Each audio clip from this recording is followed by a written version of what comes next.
ये कहानी है साल 2025 की, जहां हर तरफ एक ऐसी चोरों की गैंग का राज था जिसे शैडो गैंग के नाम से जाना जाता था, जिसकी टीम में हर तरह के प्रोफेशनल मौजूद थे, हैकर्स से लेकर किलर्स तक। उन्हें रोक पाना सिर्फ पुलिस ही नहीं बल्कि एडवांस टेक्नोलॉजी के लिए भी नामुमकिन था। ये एक ऐसी चोरी और ऐसी मास्टरमाइंड प्लानिंग थी जिसने मनी हाइस्ट को भी पीछे छोड़ दिया। कहानी की शुरुआत होती है बिल नाम के एक जीनियस हैकर से। वह पुलिस के सबसे एडवांस सीसीटीवी नेटवर्क में इतनी सफाई से घुसता है कि कंट्रोल रूम में बैठे अधिकारियों को सिर्फ एक मामूली गड़बड़ी महसूस होती है। उन्हें लगता है कि शायद सिस्टम में कोई छोटा सा ग्लिच आया होगा, लेकिन अगले ही पल पूरा स्टेशन अलार्म की आवाज से गूंज उठता है। खबर मिलती है कि शहर के सबसे सुरक्षित बैंकों में से एक में करोड़ों डॉलर की डकैती हो चुकी है। पुलिस तुरंत अपना सबसे ताकतवर AI surveillance system spice activate कर देती है। यह सिस्टम पूरे शहर के कैमरों को कुछ ही सेकंड में स्कैन कर सकता था। जल्द ही एआई चोरों की कार का लोकेशन ट्रेस कर लेता है और कई पुलिस यूनिट्स वहां पहुंच जाती हैं। लेकिन हैरानी की बात यह थी कि मौके पर पहुंचने के बाद सड़क पूरी तरह खाली मिलती है, जबकि कंट्रोल रूम की स्क्रीन पर वही कार अब भी दौड़ती हुई दिखाई दे रही थी। तभी अधिकारियों को एहसास होता है कि सिर्फ बैंक नहीं बल्कि पूरा पुलिस नेटवर्क हैक हो चुका है। अगले दिन जांच में एक और चौंकाने वाला खुलासा होता है। जिस तिजोरी को लूटा गया था वह एक अरबपति बिजनेसमैन की थी। उसने अपने 500 करोड़ डॉलर के क्रिप्टो अकाउंट का आधा पासवर्ड एक नोटबुक में छिपा कर रखा हुआ था। यानी चोरों को सिर्फ पैसा नहीं मिला था बल्कि दुनिया की सबसे बड़ी डिजिटल दौलतों में से एक तक पहुंचने का रास्ता भी मिल गया था। दूसरी तरफ अपराधियों का गैंग अब अपने अगले मिशन की तैयारी कर चुका था। उनका निशाना था मकाऊ टावर की एक विशाल बिल्डिंग, जहां डिजिटल करेंसी संभालने वाली कंपनी का मुख्य ऑफिस मौजूद था। गैंग अंदर घुसते ही पूरे स्टाफ को बंधक बना लेता है। कुछ कर्मचारियों को बेरहमी से पीटा जाता है और फिर कंपनी के मेन सर्वर तक पहुंच बनाई जाती है। गैंग का लीडर जॉन था, लेकिन असली खेल पर्दे के पीछे बैठा बिल खेल रहा था। जैसे ही सिस्टम एक्सेस होता है, उन्हें पता चलता है कि इस कंपनी के क्लाइंट्स में देश के सबसे बड़े क्रिप्टो निवेशक शामिल हैं। उनमें से एक के अकाउंट में ही 10 अरब डॉलर से ज्यादा की रकम मौजूद थी। जॉन समझ जाता है कि इतना बड़ा पैसा अपने साथ उतना ही बड़ा खतरा लेकर आता है, इसलिए वह इस जानकारी को छोड़ देने की सलाह देता है। लेकिन बिल अब लालच के उस मोड़ पर पहुंच चुका था जहां से वापसी मुश्किल थी। वह अपने साथी मैक्स को पूरा डेटा कॉपी करने का आदेश दे देता है। कुछ ही मिनटों में पूरा ऑफिस युद्ध का मैदान बन जाता है। पुलिस को हमले की सूचना मिल चुकी थी और अब बिल्डिंग की हर मंजिल को सील किया जा रहा था। उधर गैंग सर्वर से डेटा निकालकर तेजी से लिफ्ट की तरफ बढ़ती है। लेकिन सबसे दिलचस्प बात यह थी कि गैंग का लीडर जॉन बाकी साथियों के साथ नहीं था। वह नीचे लॉबी में एक कैफे के अंदर आराम से बैठा कॉफी पी रहा था ताकि किसी को उस पर शक न हो। मगर किस्मत उसके साथ नहीं थी। तभी एक महिला गलती से उसकी तस्वीर खींच लेती है। उस समय किसी ने इस बात पर ध्यान नहीं दिया, लेकिन यही फोटो आगे चलकर पूरे केस का सबसे बड़ा सबूत बनने वाली थी। उधर लिफ्ट के अंदर पुलिस और अपराधियों के बीच जबरदस्त भिड़ंत शुरू हो जाती है। इसी दौरान गैंग कैप्टन सैम को बंधक बना लेती है। अब बाकी अधिकारी गोली नहीं चला सकते थे। अपराधी इसी मौके का फायदा उठाकर सैम को साथ लेकर ऊपर की मंजिलों की तरफ भाग निकलते हैं। लेकिन सैम हार मानने वालों में से नहीं था। जैसे ही उसे मौका मिलता है वह दोबारा हमला कर देता है। कुछ देर तक वह अकेला ही 4 अपराधियों का सामना करता है, मगर संख्या ज्यादा थी। आखिरकार गैंग उसे काबू कर लेती है, हथकड़ी लगा देती है और सीधे बिल्डिंग की छत की तरफ बढ़ जाती है। पुलिस भी उनके पीछे पहुंचती है, लेकिन तब तक बहुत देर हो चुकी होती है। छत पर पहुंचते ही अपराधी ऐसा कदम उठाते हैं जिसकी किसी ने कल्पना तक नहीं की थी। वे सीधे टावर से छलांग लगा देते हैं। नीचे सैकड़ों फीट गहराई थी, लेकिन उनके पास स्पेशल पैराशूट मौजूद थे। इसी अफरा तफरी के बीच एक महिला नीचे गिरने वाली होती है। सैम अपनी जान की परवाह किए बिना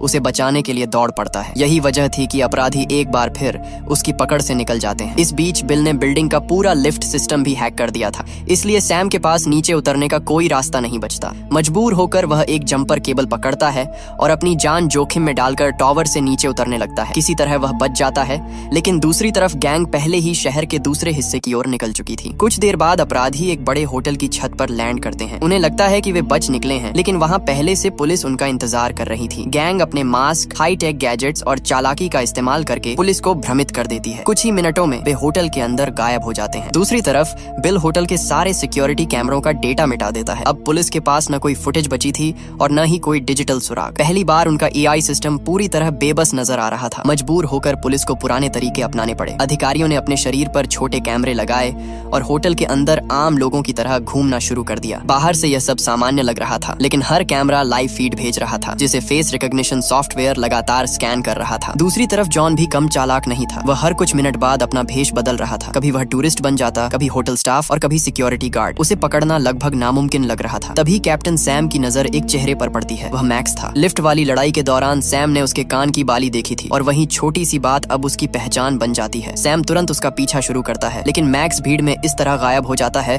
जैसे वह कभी वहां मौजूद ही नहीं था। इसी दौरान एआई सिस्टम एक ऐसे चेहरे को पकड़ लेता है जो उसके डेटाबेस में मौजूद ही नहीं था। पुलिस तुरंत उसके उसके पीछे दौड़ पड़ती है, लेकिन यह भी जॉन की एक चाल थी। वह जानबूझकर एक अधिकारी से टकरा जाता है। कैमरा कुछ सेकंड के लिए धुंधला हो जाता है और बस उतना समय गैंग को बच निकलने के लिए काफी था। जब तक पुलिस दोबारा स्थिति संभालती, पूरा गैंग होटल से गायब हो चुका था। अगले दिन पुलिस स्टेशन में जिस अरबपति का क्रिप्टो अकाउंट लूटा गया था, वह गुस्से से आग बबूला हो चुका था। दूसरी तरफ पुलिस का सबसे आधुनिक AI सिस्टम लगातार असफल साबित हो रहा था। तभी वरिष्ठ अधिकारी लारा एक ऐसा नाम लेती है जिसे सुनकर कमरे में सन्नाटा छा जाता है। वह कहती है कि अब उन्हें रिटायर्ड लेजेंड ऑफिसर वॉन्ग को वापस बुलाना होगा। सैम इस बात पर हंस पड़ता है। उसे लगता है कि एक बूढ़ा आदमी इस हाईटेक दुनिया में आखिर क्या कर लेगा, लेकिन लारा उसे याद दिलाती है कि मशीनें पहले ही हार चुकी हैं। AI अपराधियों के पीछे भाग रहा था, जबकि अपराधी उससे कई कदम आगे चल रहे थे। अब उन्हें ऐसे इंसान की जरूरत थी जो कंप्यूटर नहीं बल्कि इंसानी व्यवहार को पढ़ना जानता हो। कुछ समय बाद दो अधिकारी रॉक और हेलन वॉन्ग को ढूंढने निकलते हैं। कभी वह पुलिस का सबसे खतरनाक अंडरकवर एजेंट हुआ करता था।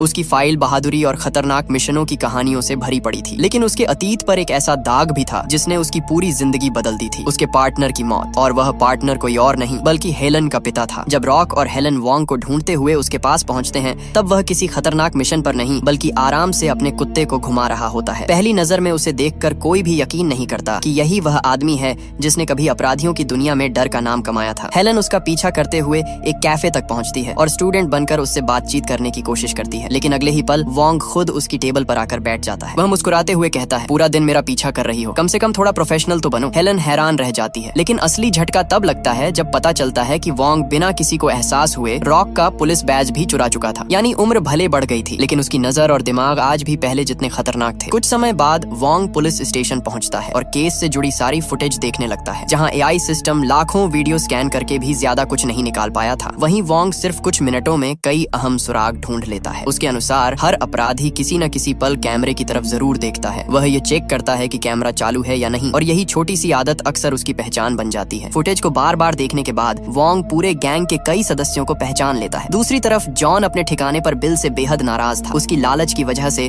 पूरा मिशन लगभग फेल हो चुका था और अब पहली बार उनका चेहरा कैमरों में कैद हो गया था। जॉन उसे बुरी तरह पीटता है और चेतावनी देता है कि अगर वे पकड़े गए तो उसकी वजह सिर्फ बिल होगा। लेकिन बिल अब रुकने वाला नहीं था। उसने एक और भी बड़ा प्लान तैयार कर लिया था। उसे विश्वास था कि अगर यह आखिरी मिशन सफल हो गया तो पूरा गैंग हमेशा के लिए अरबों डॉलर लेकर गायब हो सकता है। जब मैक्स दोनों के बीच झगड़ा रोकने की कोशिश करता है तो जॉन गुस्से में उसे भी धक्का दे देता है। हालात इतने खराब हो जाते हैं कि बाकी गैंग को बीच में आकर मामला शांत कराना पड़ता है। उधर पुलिस स्टेशन में वॉन्ग लगातार तस्वीरें और स्क्रीनशॉट्स देख रहा था। तभी उसकी नजर बार बार एक लंबे कोट वाले रहस्यमयी आदमी पर पड़ती है। फिर उसे वह फोटो दिखाई जाती है जो होटल में एक महिला ने गलती से खींची थी। अब वॉन्ग को यकीन हो जाता है कि यह आदमी कोई साधारण अपराधी नहीं है। अचानक उसे एक पुराना नाम याद आता है, शैडो, एक ऐसा पूर्व एजेंट जिसने कभी दुनिया की सबसे खतरनाक असैसिनेशन यूनिट में काम किया था और फिर गायब हो गया था। शैडो का नाम सुनते ही वॉन्ग समझ जाता है कि यह कोई साधारण गैंग नहीं है। वह तुरंत एक नई सर्विलांस यूनिट बनाने का आदेश देता है, लेकिन उसे जल्द ही पता चलता है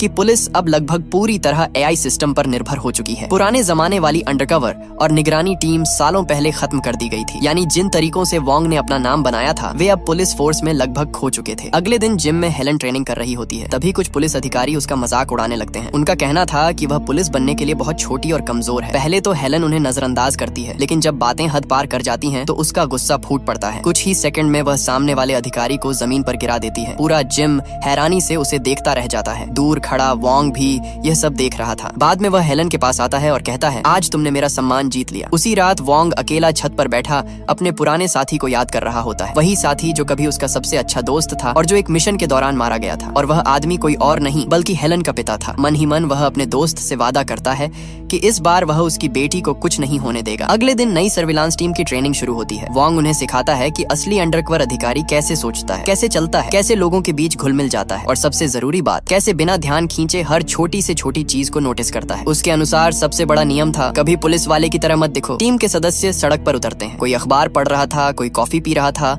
तो कोई बस आम राहगीर बनकर घूम रहा था। लेकिन हेलन के लिए वॉन्ग के अलग प्लान थे। वह उसे बाकी टीम से दूर अपने साथ वैन में रखता है। उसके अनुसार हेलन उसका छुपा हुआ तुरुप का पत्ता थी। इसी बीच 12 दिन बीत जाते हैं। दूसरी तरफ बिल अपने आखिरी और सबसे बड़े मिशन की तैयारी में लगा हुआ था। उसने एक ऐसे डिजिटल वॉल्ट का पता लगा लिया था जिसमें अरबों डॉलर की क्रिप्टो करेंसी सुरक्षित रखी गई थी। अगर यह मिशन सफल हो जाता तो पूरा गैंग हमेशा के लिए गायब हो सकता था। जैसे जैसे दिन बीत रहे थे, वॉन्ग की सर्विलांस टीम अपराधियों के और करीब पहुंचती जा रही थी, लेकिन लगातार कई कई दिनों तक कुछ खास नहीं हुआ। टीम बस लोगों के बीच घुल मिलकर निगरानी कर रही थी। 15वें दिन हेलन खाना लेने बाहर जाती है। तभी उसकी नजर कुछ नशे में धुत लड़कों पर पड़ती है जो लड़कियों को परेशान कर रहे थे। हेलन तुरंत उनकी तरफ बढ़ने लगती है, लेकिन वोंग उसे रोक देता है। वह कहता है कि वे इस समय अंडरकवर मिशन पर हैं और उन्हें सामान्य पुलिस को कॉल करना चाहिए, लेकिन हेलन उसकी बात अनसुनी कर देती है। अगले ही पल वहाँ जबरदस्त लड़ाई शुरू हो जाती है। हेलन अकेले कई गुंडों का सामना करती है। शुरुआत में वह सब पर भारी पड़ती है, लेकिन विरोधियों की संख्या ज्यादा थी। धीरे धीरे हालात उसके खिलाफ होने लगते हैं। तभी वोंग भी मौके पर पहुंच जाता है। जिन लोगों को अपनी ताकत पर घमंड था, वे अब जमीन पर पड़े दर्द से कराह रहे थे। बाद में वैन के अंदर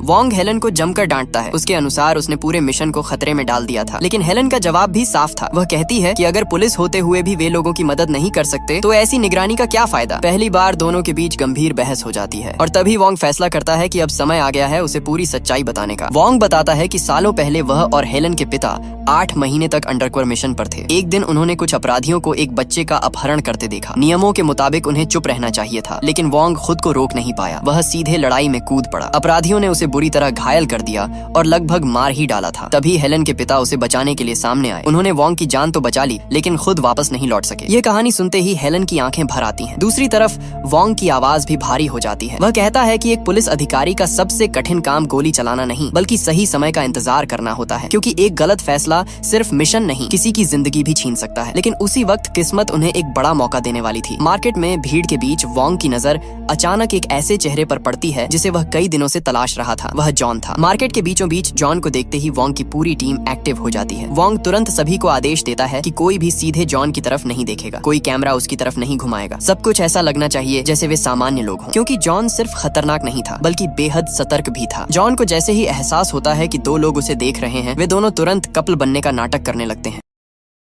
वोंग समझ जाता है कि महीनों की मेहनत आखिर रंग लाने लगी है। पूरी टीम बिना शक पैदा किए उसका पीछा करती रहती है। धीरे धीरे वे पता लगा लेते हैं कि जॉन किस बिल्डिंग में दाखिल हुआ है, लेकिन तभी हेलन खुद अंदर जाने का फैसला कर लेती है। यह कदम बेहद जोखिम भरा था। जॉन की नजर उस पर पड़ जाती है और उसे हल्का सा शक होने लगता है। वह धीरे से अपनी जेब में हाथ डालकर चाकू तैयार कर लेता है। उधर वोंग दूर बैठा फुटेज देख रहा था। कुछ ही सेकंड में उसे समझ आ जाता है कि जॉन ने हेलन को नोटिस कर लिया है। वह तुरंत बिल्डिंग के अंदर पहुंचता है और बिना समय गंवाए हेलन का पिता बनने का नाटक शुरू कर देता है। इतना ही नहीं, वह बहाने से हेलन के कान में लगा ब्लूटूथ डिवाइस भी निकाल देता है ताकि जॉन को कोई शक न हो। फिर वह आराम से जॉन के पास बैठ जाता है और ऐसे बातचीत करने लगता है जैसे वे पहली बार मिले हों। बातों बातों में वोंग जॉन को एक सेब ऑफर करता है। देखने में यह एक सामान्य सेब था, लेकिन उसके अंदर एक छोटा कैमरा छिपा हुआ था। जैसे ही जॉन सेब लेता है, कैमरा उसके चेहरे की बिल्कुल साफ तस्वीर कैप्चर कर लेता है। पुलिस को उसका अब तक का सबसे क्लियर शॉट मिल चुका था। हालांकि खेल अभी खत्म नहीं हुआ था। जॉन अब भी सतर्क था और उन पर नजर रखे हुए था। इसलिए वोंग पास के एक फ्लैट का ताला तोड़कर अंदर घुस जाता है और वहां रहने वाली महिला को शांत कराता है। इसी दौरान लिफ्ट में पहले से लगाए गए छोटे कैमरे की मदद से टीम को पता चल जाता है कि जॉन किस मंजिल पर उतरा था। रॉक तुरंत उस फ्लोर पर और कैमरे इंस्टॉल करता है। कुछ ही देर में उन्हें सबसे बड़ी जानकारी मिलती है। जॉन का ठिकाना अपार्टमेंट नंबर 82 का पता चलते ही वोंग समय बर्बाद नहीं करता। सड़क के दूसरी तरफ एक फ्लैट किराए पर लिया जाता है, जहाँ से जॉन की हर गतिविधि पर नजर रखी जा सके। टीम घंटों तक दूरबीन और कैमरों के जरिए जॉन को देखती रहती। कभी वह बाहर निकलता, कभी घंटों तक कमरे में बंद रहता। लेकिन सबसे अजीब बात यह थी कि वह कोई बड़ी तैयारी करता हुआ दिखाई नहीं देता था। जॉन के कचरे की भी जांच शुरू कर दी जाती है। एक दिन टीम को फटे हुए सुडोकू पजल्स का ढेर मिलता है। पहली नजर में वे सिर्फ पुराने कागज लगते हैं, लेकिन वोंग को यकीन था कि उनके पीछे कोई राज छिपा है। समस्या यह थी कि टीम का कोई सदस्य उन पजल्स का मतलब नहीं समझ पा रहा था। दूसरी तरफ जॉन अपने कमरे में आराम से बैठा बबल रैप फोड़ता रहता था। कुछ दिनों बाद वोंग अपनी नई पहचान के साथ जॉन के और करीब पहुंचने की कोशिश करता है। वह पड़ोसी बनने का नाटक करता है। मार्केट में दोनों की मुलाकात होती है और जॉन खुद उसके पास बातचीत करने आ जाता है। अचानक वह मुस्कुराकर कहता है, तुम्हारे हाथ काफी सख्त हैं, बंदूक चलाते हो क्या? नहीं, बचपन से एक्सरसाइज करता आया हूँ। जॉन संतुष्ट तो नहीं होता, लेकिन फिलहाल बात वहीं खत्म कर देता है। इसके बाद वोंग उसे डिनर पर आमंत्रित करता है। शाम को वोंग और हेलन पास वाले फ्लैट में तैयारी करते हैं। अंदर आते ही जॉन पूरे कमरे को बेहद ध्यान से देखने लगता है। डिनर के दौरान वह लगातार सवाल पूछता रहता है। वह यह जांचना चाहता था कि वोंग और हेलन की कहानियां आपस में मेल खाती हैं या नहीं, लेकिन उसे नहीं पता था कि वोंग को हेलन के बचपन की हर छोटी बड़ी बात याद थी। इसलिए दोनों बिना किसी हिचकिचाहट के हर सवाल का जवाब देते जाते हैं। रात खत्म होने तक जॉन का शक काफी हद तक कम हो चुका था, लेकिन जैसे ही वह अपने अपार्टमेंट लौटता है, वह बिल को दोनों का पूरा बैकग्राउंड चेक करने का आदेश देता है। दूसरी तरफ पुलिस पहले से तैयार थी। वोंग और हेलन की नकली पहचान, नकली रिकॉर्ड और नकली इतिहास पहले ही सिस्टम में डाल दिए गए थे। सब कुछ योजना के मुताबिक चल रहा था। जॉन धीरे धीरे वोंग और हेलन पर भरोसा करने लगा था। पुलिस को लग रहा था कि अब वे गैंग के सबसे खतरनाक सदस्य तक पहुंच चुके हैं, लेकिन उसी रात अचानक दरवाजे पर दस्तक होती है। जैसे ही वोंग दरवाजा खोलता है, सामने खड़ा आदमी बिना 1 सेकंड गंवाए हमला कर देता है। यह टिम था, बिल का जुड़वां भाई। टिम बेहद खतरनाक और प्रशिक्षित फाइटर था। कमरे के अंदर देखते ही देखते जबरदस्त लड़ाई शुरू हो जाती है। वोंग उसकी पहली बंदूक गिराने में सफल हो जाता है, लेकिन तभी पता चलता है कि टिम के पास दूसरी गन भी मौजूद है। गोलियों की आवाज पूरे कमरे में गूंजने लगती है। दूसरी तरफ बिल कहीं दूर बैठा पूरी लड़ाई लाइव देख रहा था। हैरानी की बात यह थी कि उसके चेहरे पर जरा भी चिंता नहीं थी, क्योंकि यह हमला कोई अचानक लिया गया फैसला नहीं था। सब कुछ उसकी पहले से बनाई गई योजना का हिस्सा था। डिनर के दौरान उसने चुपके से हेलन का फोन हैक कर लिया था। अब उसके पास सिर्फ हेलन का डेटा ही नहीं, बल्कि पुलिस स्टेशन के कई कैमरों और निगरानी सिस्टम का एक्सेस भी था। उधर सड़क के दूसरी तरफ बैठी सर्विलांस टीम को कुछ भी असामान्य दिखाई नहीं दे रहा था। उनके कैमरों में सब कुछ सामान्य चल रहा था। बिल एक बार फिर साबित कर चुका था कि टेक्नोलॉजी उसके हाथों में सबसे खतरनाक हथियार थी, मगर उसकी योजना में एक छोटी सी गलती रह गई। सर्विलांस टीम को शक तब हुआ जब हेलन अचानक उनके सामने दिखाई दे गई, जबकि स्क्रीन पर वह अभी भी कमरे के अंदर मौजूद थी। ये विरोधाभास देखते ही सभी अधिकारी समझ गए कि उनके कैमरे हैक हो चुके हैं। पूरी टीम तुरंत जांच के लिए निकल पड़ती है। उसी समय बिल अपने भाई टिम को सूचना देता है कि पुलिस उसके पास पहुंचने वाली है। ये सुनते ही टिम हमला और तेज कर देता है। वह लगातार गोलियां चलाता है ताकि वोंग को छिपने पर मजबूर किया जा सके। फिर वह अपनी खास केबल्स का इस्तेमाल करके बालकनी से छलांग लगाता है और खिड़की के रास्ते भाग निकलता है। जब तक पुलिस वहां पहुंचती, वह गायब हो चुका था। अगले दिन सर्विलांस टीम दोबारा अपनी ड्यूटी पर लौट आती है। दूसरी तरफ पुलिस जॉन के अपार्टमेंट की गहन तलाशी शुरू करती है। वहां उन्हें बबल रैप से भरी एक पूरी अलमारी मिलती है, लेकिन वोंग तुरंत समझ जाता है कि इसका संबंध उन रहस्यमयी सुडोकू पजल्स से है जो उन्हें कचरे में मिले थे। लेकिन इससे पहले कि वह इस रहस्य को पूरी तरह समझ पाता, अचानक हालात बेकाबू हो जाते हैं। एक भारी ट्रक तेज रफ्तार से आकर पुलिस वैन को जोरदार टक्कर मार देता है। वैन घूमती हुई सीधे पुलिस बिल्डिंग से जा टकराती है। कुछ ही सेकंड में अंदर बैठे लगभग सभी अधिकारी घायल या बेहोश हो जाते हैं। अगले ही पल ट्रक के अंदर से हथियारों से लैस अपराधियों का एक बड़ा समूह बाहर निकलता है। वे सीधे पुलिस स्टेशन पर हमला बोल देते हैं। कई अधिकारी मौके पर ही मारे जाते हैं, जबकि विस्फोटकों की मदद से पुलिस की कई गाड़ियों को उड़ा दिया जाता है। यह हमला इतना बड़ा था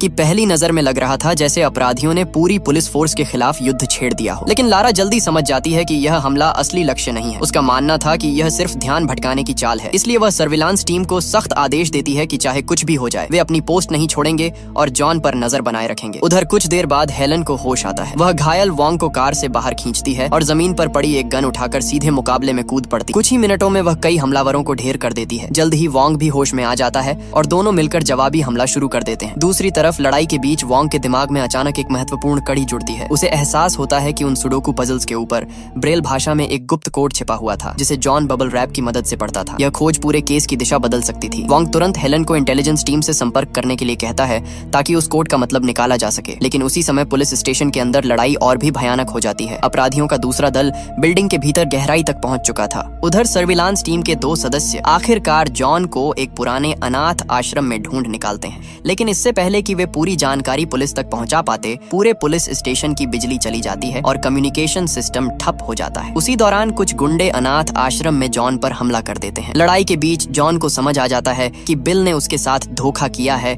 और उसे रास्ते से हटाना चाहता है। लेकिन उम्र बढ़ने के बावजूद जॉन अभी भी बेहद खतरनाक था। हाथ में चाकू लेकर वह अकेले कई हमलावरों का सामना करता है और बुरी तरह घायल होने के बावजूद उन्हें खत्म कर देता है। दूसरी तरफ पुलिस स्टेशन में भीषण लड़ाई जारी थी। अपराधियों का मुख्य निशाना वोंग था, क्योंकि उसके सिर पर भारी इनाम रखा गया था। लेकिन वोंग भी एक एक करके कई हमलावरों को ढेर कर देता है। इधर हेलन बिल्डिंग के अंदर छिपकर ब्रेल कोड की जानकारी पहुंचाने की कोशिश कर रही थी। तभी एक महिला अपराधी उस पर हमला कर देती है। दोनों के बीच जबरदस्त हाथापाई होती है। लंबी लड़ाई के बाद हेलन उसे खिड़की से नीचे फेंक देती है और मुकाबला जीत जाती है। कुछ ही देर बाद पुलिस बैकअप पहुंच जाता है और पुलिस स्टेशन की खूनी लड़ाई खत्म हो जाती है। उधर अनाथ आश्रम में जॉन सभी हमलावरों को खत्म कर चुका था। तभी वहाँ टिम पहुँचता है और खुलासा करता है कि यह पूरा खेल उसी का था। वह समझ चुका था कि जॉन अब उनके लिए खतरा बन चुका है, इसलिए वह उसे खत्म करने आया था। अगले ही पल दोनों के बीच जानलेवा मुकाबला शुरू हो जाता है।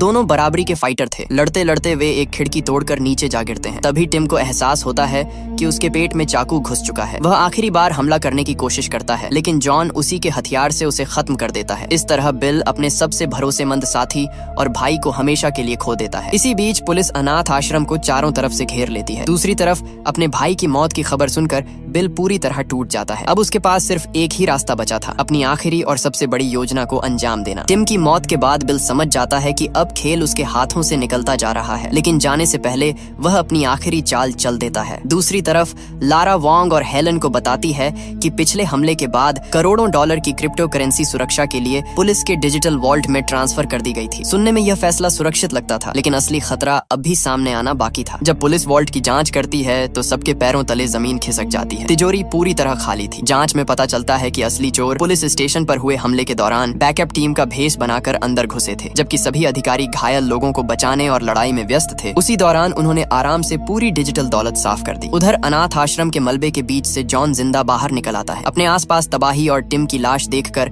वह कुछ पल के लिए खामोश हो जाता है, लेकिन तभी पुलिस उसे चारों तरफ से घेर लेती है। हैरानी की बात यह थी कि इस बार जॉन भागने की कोशिश नहीं करता। वह बिना विरोध किए खुद को पुलिस के हवाले कर देता है और कहता है कि अब वह सब कुछ कबूल करने को तैयार है। दूसरी तरफ पुलिस स्टेशन में एआई सिस्टम दोबारा चालू किया जाता है। कुछ ही देर में चोरी हुई क्रिप्टो लेकर भाग रही वैन की लोकेशन ट्रेस हो जाती है। पूरी पुलिस फोर्स तुरंत उसके पीछे निकल पड़ती है। पीछा करते करते वे एक बड़े होटल तक पहुंचते हैं, जहां अपराधी अलग अलग दिशाओं में भागने लगते हैं ताकि पुलिस भ्रमित हो जाए। इसी अफरा तफरी में वोंग होटल के लॉन्ड्री रूम तक पहुंच जाता है और वहां उसकी मुलाकात बिल से होती है। महीनों से चल रही इस लड़ाई में पहली बार दोनों आमने सामने खड़े थे। अगले ही पल उनके बीच जबरदस्त हाथापाई शुरू हो जाती है, लेकिन बिल अकेला नहीं था। उसके दो साथी भी बीच में कूद पड़ते हैं और अब वोंग को 3 लोगों का सामना करना पड़ रहा था। बाहर हजारों लोगों से भरा एक बड़ा इवेंट चल रहा था। हेलन को शक होता है कि बिल इस भीड़ का फायदा उठाकर कहीं भी छिप सकता है, और सच यही था। उधर पुलिस की वैन में बैठा जॉन अपना फोन वापस हासिल कर लेता है। पुलिस जानती थी कि अगर किसी को बिल तक पहुंचना है तो वह सिर्फ जॉन हो सकता है, इसलिए वे उसे बिल को कॉल करने के लिए कहते हैं। लेकिन एक समस्या थी, गैंग के डिवाइस ट्रेस नहीं किए जा सकते थे, इसलिए अब तकनीक नहीं बल्कि इंसानी नजर ही अपराधी को पकड़ सकती थी। हेलन को हजारों लोगों की भीड़ में उस व्यक्ति को पहचानना था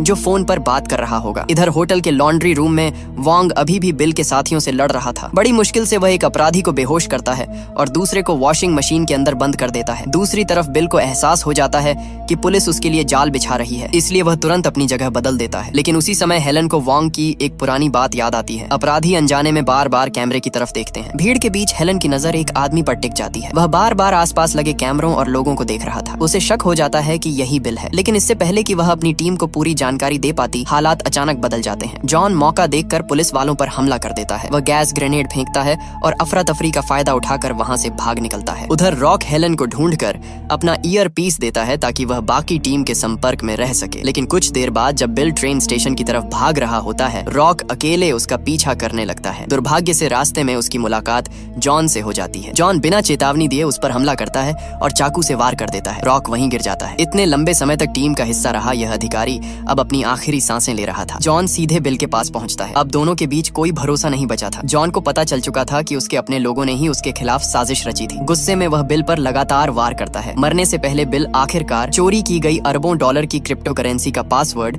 जॉन को बता देता है और फिर वहीं दम तोड़ देता है। गैंग का सबसे खतरनाक हैकर अपने ही लालच का शिकार बन चुका था। जब हेलन रॉक तक पहुंचती है तब तक बहुत देर हो चुकी होती है। दूसरी तरफ पुलिस बिल के बाकी साथियों को गिरफ्तार कर लेती है, लेकिन सबसे बड़ा खतरा अभी भी आजाद था। जॉन के पास अब पासवर्ड भी था और चोरी की गई पूरी डिजिटल दौलत तक पहुंचने का रास्ता भी। दूसरी तरफ पुलिस के पास उसे ढूंढने का कोई पक्का सुराग नहीं था। जॉन एक बार फिर साये की तरह गायब हो चुका था। कुछ समय बाद वोंग और हेलन एक महत्वपूर्ण बात समझते हैं। जॉन भले ही पासवर्ड जानता हो, लेकिन इतनी बड़ी डिजिटल संपत्ति को कैश में बदलना उसके लिए आसान नहीं था। इसका मतलब साफ था, उसे किसी न किसी बड़े खिलाड़ी से संपर्क करना ही पड़ेगा। पुलिस उसी मौके का इंतजार करने लगती है। आखिरकार खबर मिलती है कि जॉन एक प्रभावशाली बिजनेसमैन से मिलने वाला है, जिसके जरिए वह चोरी की गई क्रिप्टो का सौदा करना चाहता है। हेलन तुरंत उसका पीछा शुरू करती है। मुलाकात एक शांत टी हाउस में होने वाली थी। बाहर सब कुछ सामान्य दिखाई दे रहा था, लेकिन अंदर एक खतरनाक खेल चल रहा था। जॉन हमेशा की तरह सतर्क था। कुछ ही मिनटों में उसे एहसास हो जाता है कि कोई उसका पीछा कर रहा है, और वह कोई और नहीं बल्कि हेलन थी। अब दोनों एक बार फिर आमने सामने थे, लेकिन इस बार वोंग ने भी पूरी तैयारी कर रखी थी। वह पहले से जानता था कि जॉन सीधे जाल में नहीं फंसेगा, इसलिए उसने पूरे इलाके में अपनी टीम तैनात कर दी थी। जैसे ही जॉन बाहर निकलने की कोशिश करता है,